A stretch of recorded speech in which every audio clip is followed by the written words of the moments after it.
예수께서 이 말씀을 하실 때에 한 관리가 와서 절하며 이르되 내 딸이 방금 죽었사오나 오셔서 그 몸에 손을 얹어 주소서. 그러면 살아나겠나이다 하니 예수께서 일어나 따라가심에 제자들도 가더니 12해 동안이나 혈루증으로 앓는 여자가 예수의 뒤로 와서 그 겉옷가를 만지니 이는 제 마음에 그 겉옷만 만져도 구원을 받겠다 함이라. 예수께서 돌이켜 그를 보시며 이르시되 딸아 안심하라 내 믿음이 너를 구원하였다 하시니 여자가 그 즉시 구원을 받으니라. 예수께서 그 관리의 집에 가사 피리 부는 자들과 떠드는 무리를 보시고 이르시되 물러가라 이 소녀가 죽은 것이 아니라 잔다 하시니 그들이 비웃더라. 무리를 내보낸 후에 예수께서 들어가사 소녀의 손을 잡으심에 일어나는지라. 그 소문이 그 온 땅에 퍼지더라. 아멘. 오늘 본문 말씀은 여러분 보시는 것처럼 두 가지의 사건이 있습니다. 하나는 한 관리의 딸이 죽었는데 그 죽었던 딸을 예수님께서 살리시는 장면입니다. 또 다른 하나는요, 12해를 혈루증으로 앓아가던 여인을 고치시는 장면이 있죠. 그런데 여기에는 몇 가지 특이한 부분이 있습니다. 그 중에 하나는 구조적인 부분에서 좀 특이한 부분이 있어요. 방금 말씀드린 것처럼 여기에는 두 가지 예수님의 기적이 등장하죠. 그런데 특이한 것은 이 두 가지 사건이 전개되는 방식이 좀 독특합니다.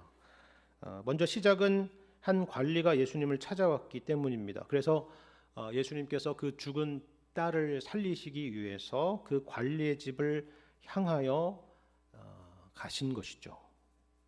그런데 중간에 갑자기 12해를 혈루증으로 앓고 있었던 한 여인을 만나게 된 것입니다.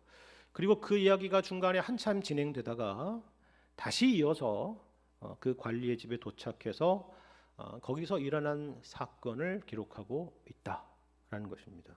마치 샌드위치와 같은 그런 구조다라고 볼 수 있겠죠. 빵이 있고 또 패티가 있고 또 그 위에 빵이 있듯이 그런 구조를 갖고 있습니다. 이렇게 기록한 것은 물론 당연히 시간 순서상 그렇게 진행되었기 때문에 그렇습니다. 근데 여러분 혹시 아시는 분은 아시겠지만 마태는 마가복음의 마가처럼 시간 순서대로 어떤 사건들을 전개하는 것에 그렇게 그다지 큰 관심이 있지는 않아요. 마태는 특징이 주제별로 그 이야기들을 풀어나갑니다. 그런데 마가와 똑같은 흐름으로 기록을 하고 있죠.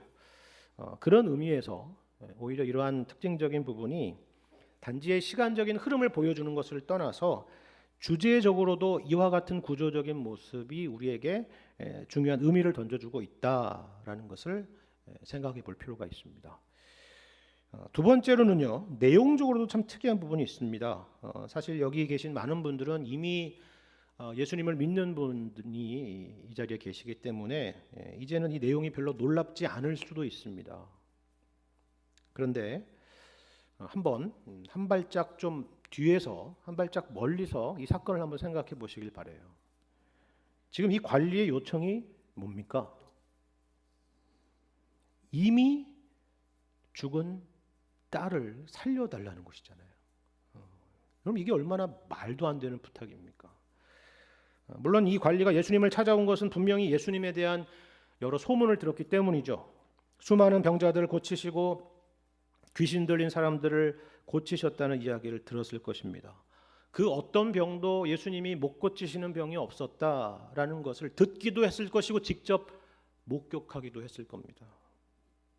그런데 그렇다고 할지라도 이건 정말 전혀 다른 문제 아닙니까? 죽을 병에 걸린 것이 아니라 어때요? 이미 죽었습니다.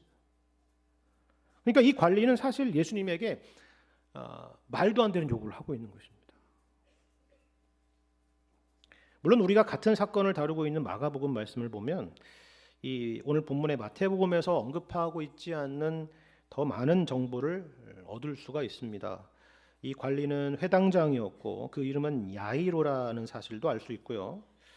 그리고 이 관리가 예수님을 처음 찾았을 때는 그 아이가 위독한 상황이었을 뿐이지 그래도 아직 죽지는 않은 상황이었다라고 설명하는 것을 볼 수가 있습니다. 나중에야 중간에 사람이 찾아와서 당신의 딸이 죽었습니다라는 소식을 전하게 되죠. 그러면 왜 마태는 이런 식으로 기록을 했을까요? 여기에 대해서는 여러 가지 추측을 해볼 수가 있겠지만 한 가지 추측을 해보자면 이 관리가 예수님을 찾았을 때는 그 아이가 당장 죽어도 이상하지 않을 만큼 이미 거의 죽어가는 상태였을 수 있다라는 것입니다. 아마도 집을 나서면서 내가 얼마 가지 않아서 이 아이가 죽을 수도 있겠구나 그렇게 예감을 했었을 것입니다.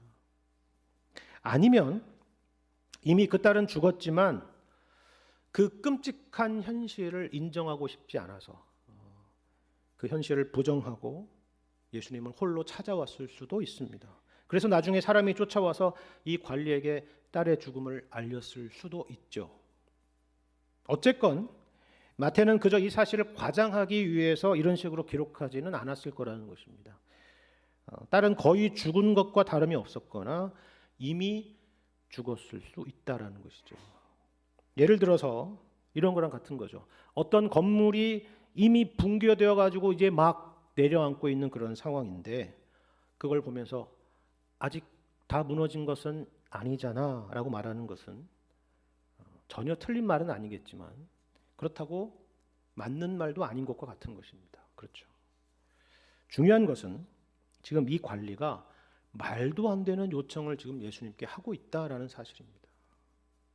근데 더 놀라운 것은 이겁니다. 여러분 18절 하반절을 한번 다시 보실까요? 이렇게 말하죠.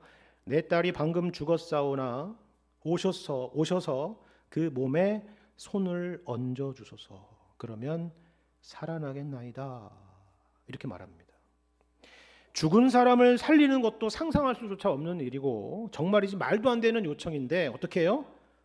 그녀를 살리는 방법까지 구체적으로 요청하는 것입니다. 오셔서 그 몸에 손을 얹어 주소서. 바로 그런 요청입니다. 근데 꼭 그런 방식이어야만 합니까? 아니잖아요. 그냥 말씀으로만 하실 수도 있고요. 그냥 쳐다보기만 하실 수도 있습니다. 근데 왜 꼭 이런 구체적인 방법까지 이 관리는 요청하는 걸까요? 거기에는 아마도 본인이 생각하는 어떤 그림이 있을 것입니다.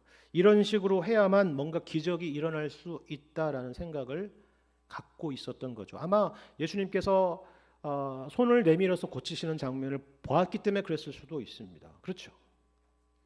근데 흥미로운 것은 이 사건 가운데 등장하는 이 12회를 혈루증으로 앓고 있었던 이 여자도 비슷한 생각을 갖고 있었다는 사실입니다. 여러분 20절과 21절 말씀 다시 한번 보시겠습니까? 이렇게 기록하고 있죠. 12회 동안이나 혈루증으로 앓는 여자가 예수의 뒤로 와서 그 겉옷가를 만지니 이는 제 마음에 그 겉옷만 만져도 구원을 받겠다 함이라. 그렇죠? 그럼 이 여인의 행동이 보이십니까? 예수님의 겉옷을 만지려고 접근을 합니다. 그러니까 예수님의 얼굴을 보고 예수님께 정면으로 만나서 어떤 부탁을 하는 것이 아니라 뒤로 몰래 와서 예수님의 옷자락을 만지는 것입니다. 그 이유는 그 겉옷만 만져도 구원을 받겠다. 그렇게만 해도 충분하겠다. 라고 생각을 했기 때문이라는 겁니다. 여러분 이건 어떤 생각일까요? 이거는 성경적인 생각입니까? 그렇지 않죠. 성경 어디에도 그것을 어떤 방법으로 우리에게 제시한 일이 없기 때문입니다. 일종의 미신적인 생각이고 또 마술 같은 생각이고 인간의 일반적인 종교성에 기반한 그런 생각인 것입니다. 이건 오늘날도 마찬가지죠. 여러분 세상의 여러 종교들을 보십시오. 사람들의 종교심을 보세요. 그런 모습들을 볼 수 있잖아요. 심지어 우리 기독교 신앙 안에서도 그런 모습들이 종종 보일 겁니다. 쉽게 말해서 자기만의 독특한 소위 기도 응답의 방식, 기도 응답의 공식 같은 게 있는 거예요. 어떤 분은 40일을 작정하고 기도하면 응답하신다, 이런 생각을 가지는 분이 있습니다. 39일도 아니고요, 41일도 아니고 40일. 그죠? 어떤 분은 어떤 자리에서 기도하면 은혜가 더 있다, 어느 기도원에서 기도하면 응답을 받는다, 어떤 분은 손을 들고 기도하면, 혹은 손을 얹고 기도하면, 혹은 무릎 꿇고 간절히 기도하면 응답받는다. 주기도문을 100번 암송하면 그 기도를 주님이 받으신다. 1시간 이상을 기도해야 응답하신다. 그런 각자들마다, 사람들마다 생각하는 나름의 어떤 방식들이 있는 거예요. 그렇게 생각하는 근거가 혹시 성경에 있습니까? 라고 물으면 그 누구도 정확하게 대답해 주는 사람은 없습니다.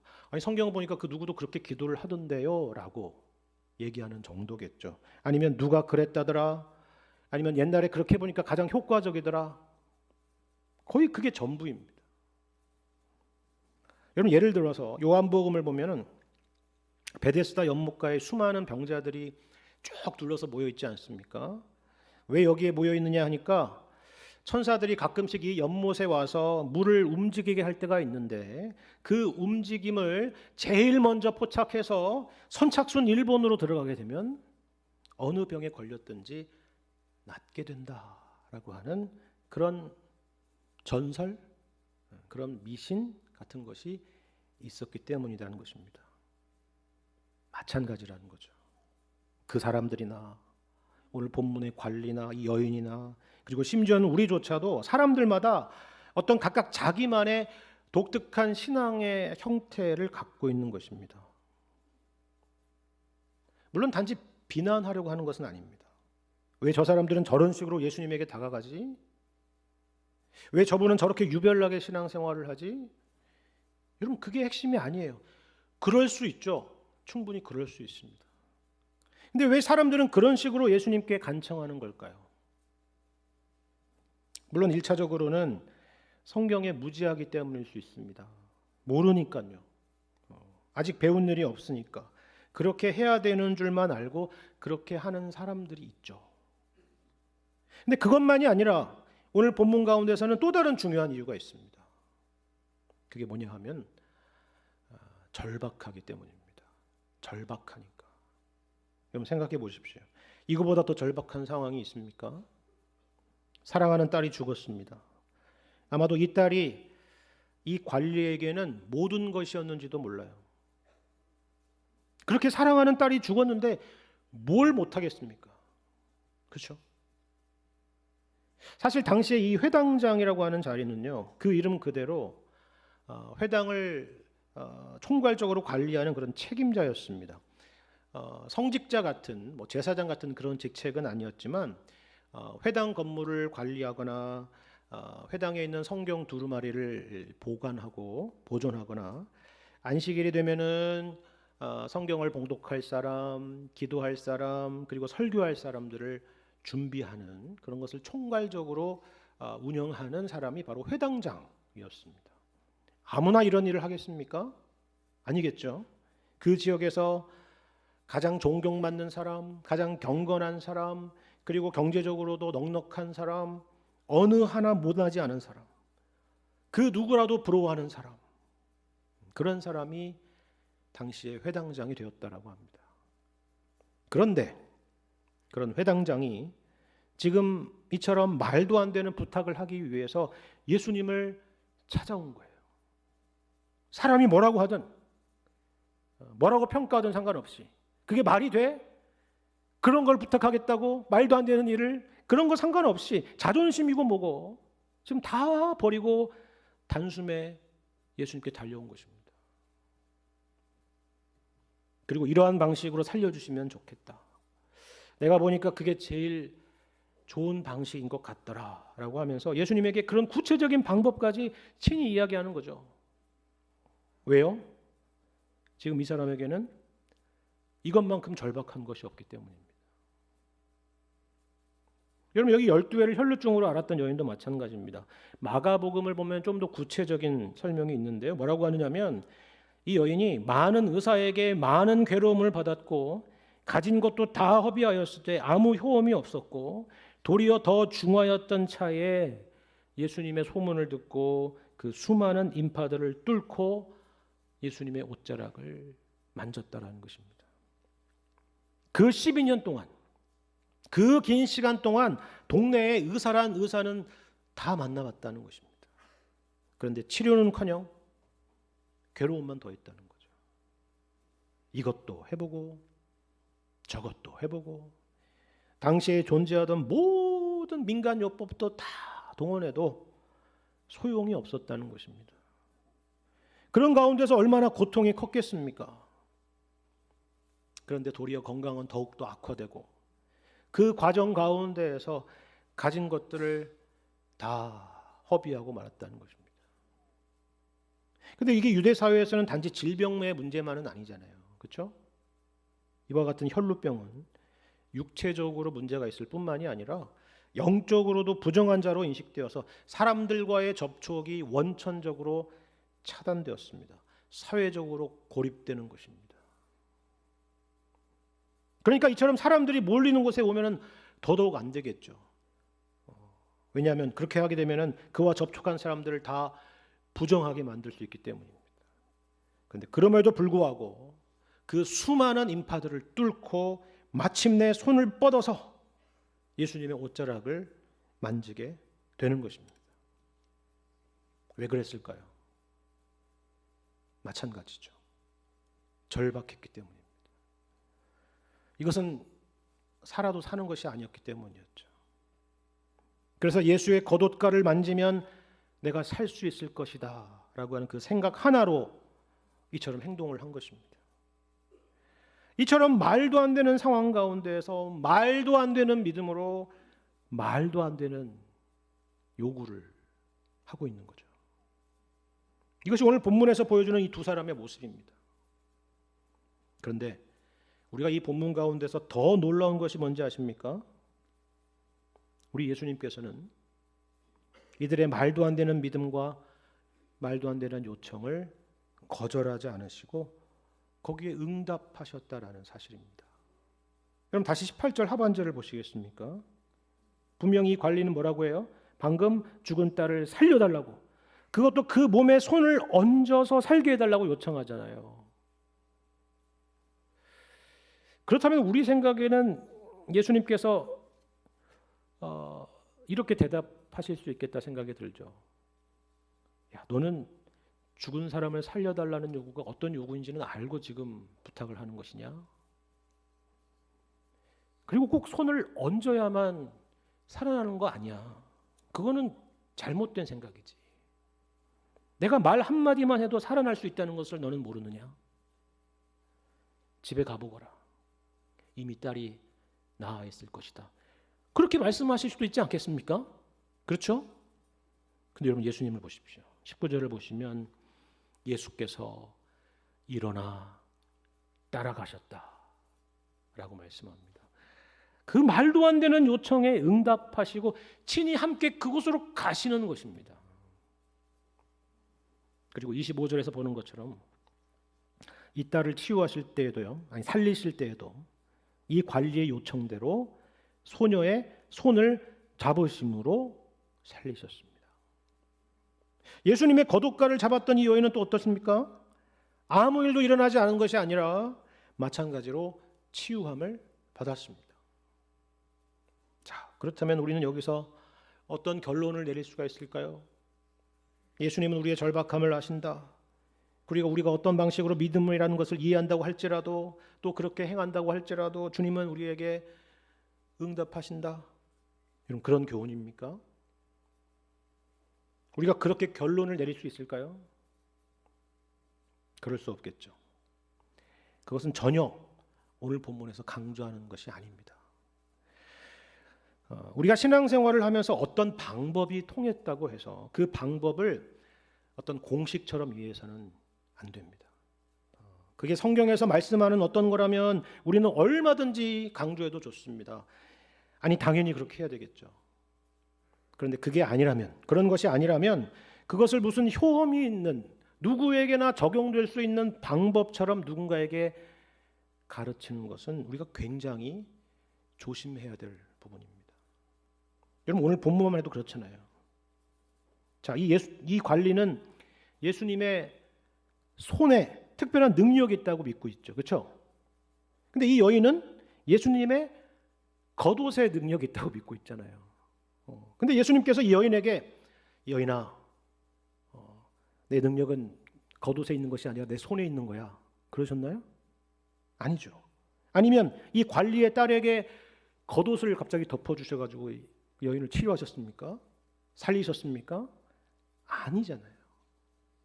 중요한 것은 방법이 아니라 예수님이십니다. 우리가 항상 기억해야 될 부분입니다. 그렇다면 예수님은 왜 이처럼 말도 안 되는 요청 가운데 반응해 주셨을까요? 우리는 여기서 예수님의 어떤 모습을 볼 수 있습니까? 우리는 여기서 예수님의 자비로우심과 은혜로우심을 볼 수 있죠. 예수님은 이들의 방식을 보신 것이 아니라 그들의 절박함을 보신 것입니다. 그 마음을 보신 것이죠. 예수님 외에는 제가 아무런 소망이 없습니다. 그래서 주님께 나왔습니다. 라고 하는 그 간절함을 보신 것입니다. 예를 들면 이런 거예요. 여러분에게 어떤 커다란 문제가 생겼다고 생각을 해보십시오. 인간적인 방법으로, 세상적인 방법으로, 그 어떤 방법으로도 해결할 수 없는 문제가 생겼다고 한번 생각을 해보세요. 근데 그 문제를 그래서 어떻게 어찌할 수가 없어서 며칠 금식하고 또 며칠을 새벽마다 나와서 기도했다라고 생각을 해봅시다. 근데 그것이 놀랍게도 하나님의 은혜로 응답이 된 겁니다. 말 그대로 기적이 일어난 거죠. 그러면 우리는 어떤 식으로 생각한다고요? 내가 금식했더니, 내가 작정하고 새벽 기도를 했더니 주님이 들어주셨다, 이렇게 생각하죠. 그게 우리가 생각하는 방식입니다. 근데 예수님은 어떻게 해요? 우리의 금식을 보시고 우리의 새벽 기도를 보신 것이 아니라 우리 마음 가운데 있는 절박함을 긍휼함으로 보신 것입니다. 예수님을 향한 우리의 믿음을 보신 것이죠. 무슨 말인지 아시겠죠? 여러분이 처음 신앙생활을 시작했을 때를 생각해 보십시오. 지금 생각해 보면 사실 말도 안 되는 것인데 그 어떤 것에 집착을 갖거나 그 어떤 것으로 불안해하거나 또 혹은 안심하거나 하는 일들이 있지 않았습니까? 우리의 신앙의 시작이라고 하는 것이 기독교 신앙의 모든 것을 완벽하게 알고 이해하고 나서 시작하는 것이 아니기 때문에 그렇습니다. 그래서 본문의 관리나 이 여인과 비슷한 모습이 우리 가운데도 있었던 것이죠. 그런데 여러분 잘 보십시오. 예수님은 처음에 그러한 모습들 가운데 있는 그들의 마음, 그들의 절박함을 잘 아시고 또 그 모습 그대로 받으시지만 그것으로 끝나는 것이 아니라 어떻게 해요? 거기서 더 나아가서 우리의 믿음이 궁극적으로 어디를 향해야 하는지를 우리에게 가르쳐 주시는 겁니다. 우리의 믿음이 거기에만 머무르지 않기를 바라시는 거예요. 여러분 본문 20절을 다시 한번 보십시오. 여기에 그 설명이 있죠. 12해 동안이나 혈루증으로 앓는 여자가 예수의 뒤로 와서 그 겉옷가를 만지니 이는 제 마음에 그 겉옷만 만져도 구원을 받겠다 함이라. 예수께서 돌이켜 그를 보시며 이르시되 딸아 안심하라, 내 믿음이 너를 구원하였다 하시니 여자가 그 즉시 구원을 받으니라. 여러분 보이세요? 언제 구원을 받았다고요? 겉옷을 만진 그 즉시 구원을 받았습니까? 보세요. 아니잖아요. 예수님께서 이 여인을 보시면서 딸아 안심하라, 내 믿음이 너를 구원하였다 하시니까 여자가 그 즉시 구원을 받았다 말씀합니다. 예수님의 겉옷에 능력이 있다는 게 아니라는 거예요. 예수님의 팔이나 예수님의 발에 능력이 있는 것도 아닙니다. 오직 예수님에게 능력이 있습니다. 그리고 예수님에게 구원이 있는 것입니다. 그것을 말씀하려는 것입니다. 저는 여러분이 어떤 식으로 처음에 신앙생활이 시작되었는지는 잘 모릅니다. 다들 분명히 각자 자신의 이유들과 사연들이 있었을 것입니다. 그런데 어떤 이유로 우리 각각의 신앙생활이 시작되었든지 간에 최종 목적과 방향은 우리 모두가 동일하고 또 동일해야만 하는 것입니다. 우리의 신앙이 누구를 향해야 되는지는 분명한 거예요. 예수님은 우리의 믿음이 예수님의 옷자락이 아니라 예수님 자신을 향해야 된다라고 우리에게 말씀하는 것입니다. 예수께서 돌이켜 그를 보시며 이르시되 라는 것이 바로 그 말씀입니다. 여러분 혹시 지난주일 말씀을 기억하십니까? 신앙생활이라고 하는 것은 잔치 같은 것이냐 아니면 금식 같은 것이냐 이렇게 생각을 해봤죠. 근데 중요한 건 뭐라고요? 잔치냐 금식이냐가 아니라 누구로 인한 잔치이며 누구로 인한 금식이냐 하는 것이라고 말씀을 드렸죠. 마찬가지입니다. 이 혈루증이 치유함을 받고 심지어 죽은 딸이 살아나는 것은 물론 놀라운 기적이죠. 하지만 이것 자체가 중요한 것이 아닙니다. 왜냐하면 우리가 알다시피 이 여인이 이 혈루증이 나았다 할지라도 나중에 나이가 들어서 아무 병이 그에게 없었던 것은 아니었을 것이기 때문입니다. 또 다른 질병이 분명히 괴롭혔을 것이기 때문이죠. 그리고 뿐만 아니라 이 죽었다가 살아난 관원의 딸도 지금까지 살아있는 것이 아니라 나중에 이 땅에서 생명이 다했을 때에는 분명히 죽었을 것이기 때문입니다.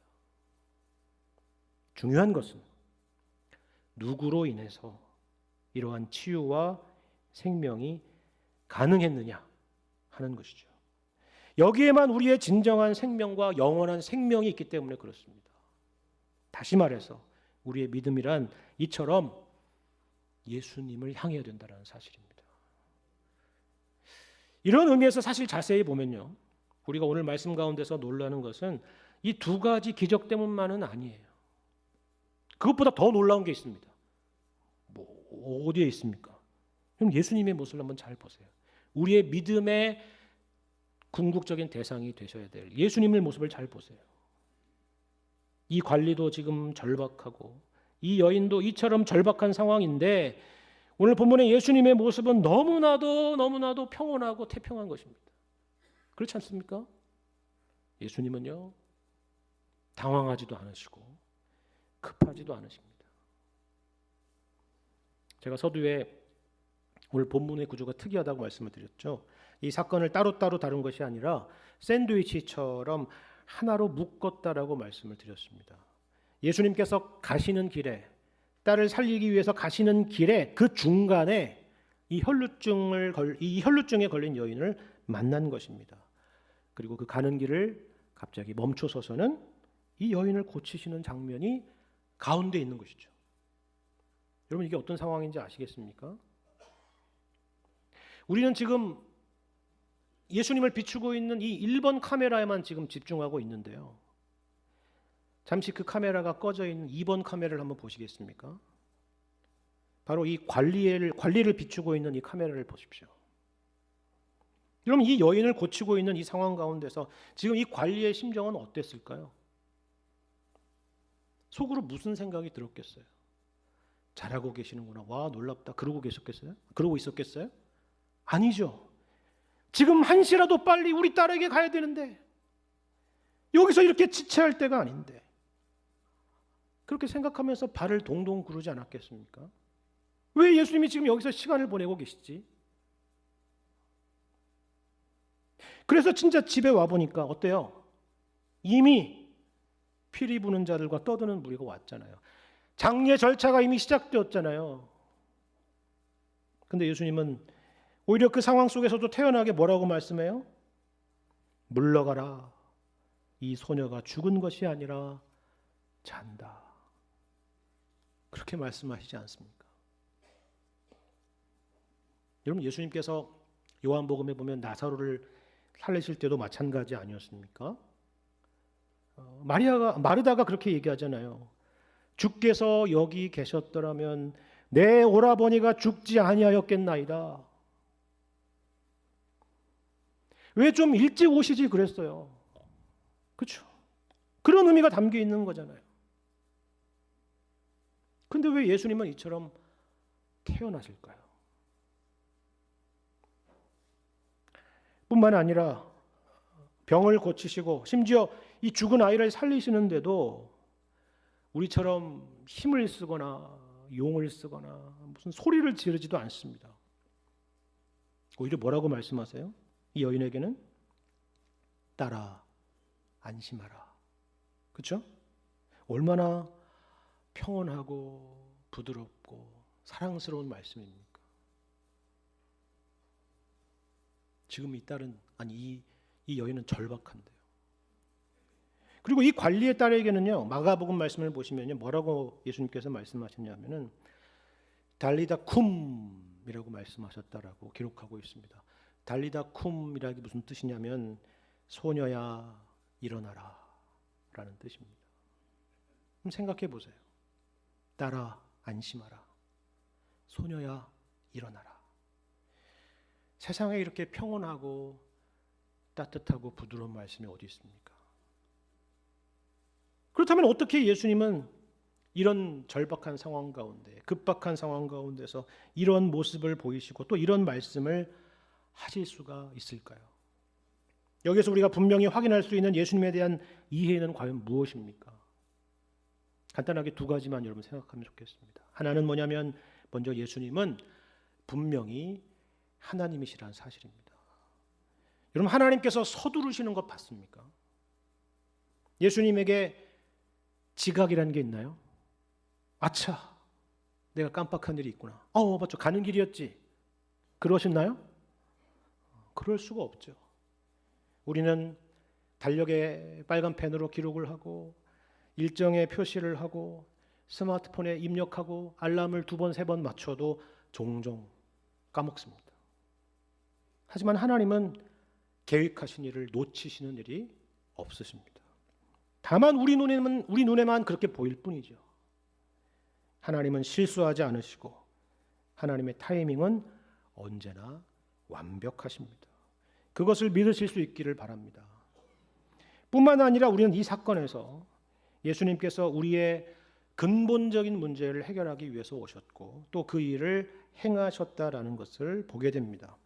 우리는 살아가면서 수많은 문제들을 만나죠. 이 여인처럼 질병의 문제나 경제적인 문제로 고생을 할 때가 있고 또 이 관리처럼 자녀의 문제로 괴로울 때도 있죠. 이처럼 인생 가운데 여러 절박한 상황들을 우리는 만날 것입니다. 그런데 그 무엇보다도 우리의 가장 큰 문제, 우리의 가장 근본적인 원수는 고린도전서의 말씀처럼 사망입니다. 그걸 보여주는 사건입니다. 우리는 누구나 처음 이 말씀을 읽는다면 그 생각을 할 겁니다. 예수님께서 병을 고치시는 것까지는 그럴 수도 있겠다 생각을 합니다. 하지만 죽은 사람을 살리는 것은 이건 전혀 다른 문제라고 생각을 하게 되죠. 맞습니다. 그럴 수밖에 없습니다. 왜냐하면 우리는 죽음의 문제라고 하는 것이 가장 중요한 문제라는 것을 알지만 그것은 인류의 역사상 그 누구도 할 수 없었던 일이기 때문입니다. 아무리 의학이 발달하고 아무리 과학기술을 총동원한다 할지라도 아무리 모든 세계의 지성들을 모은다 할지라도 죽은 사람을 다시 살릴 수는 없습니다. 그런데 여러분 예수님의 말씀을 한번 보십시오. 죽은 소녀에게 뭐라고 말씀합니까? 이 소녀가 죽은 것이 아니라 잔다 말씀하십니다. 누가 과연 이런 말을 할 수 있을까요? 물론 누구나 할 수 있는 말이죠. 죽은 것이 아닙니다. 끝이 아니에요. 안식하러 간 겁니다. 좋은 곳에 갔을 겁니다. 누구나 그렇게 말할 수는 있을 겁니다. 하지만 우리 중에 그 누구도 그 말을 보증할 수도 없고 책임질 수도 없습니다. 왜냐하면 우리 또한 그 누구도 예외 없이 죽을 것이고 죽음 이후에 우리 운명을 아는 사람이 없기 때문입니다. 그러나 예수님만이 우리의 생명의 주가 되시고 죽음에서 부활하사 죄와 사망의 권세를 이기셨고 이것이 바로 우리를 위한 것이기에 이처럼 죽은 자들을 가리켜서 잔다라고 말씀하실 수 있는 것입니다. 그렇다면 우리의 믿음이 누구를 향해야 하는지는 너무나도 분명할 것입니다. 믿음을 믿는 믿음이 아닙니다. 손을 얻느냐 겉옷을 만지느냐도 중요하지 않습니다.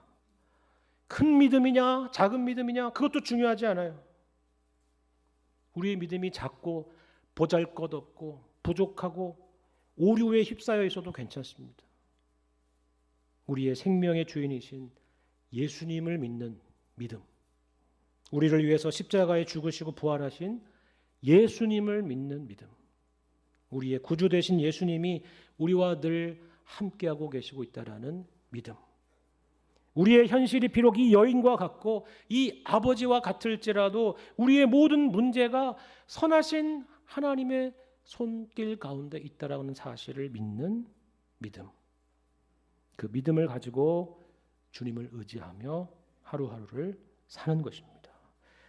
이처럼 다른 어떤 것이 아닌 예수 그리스도를 믿고 의지하고 바라보며 사시는 여러분과 제가 되기를 주님의 이름으로 간절히 축원합니다.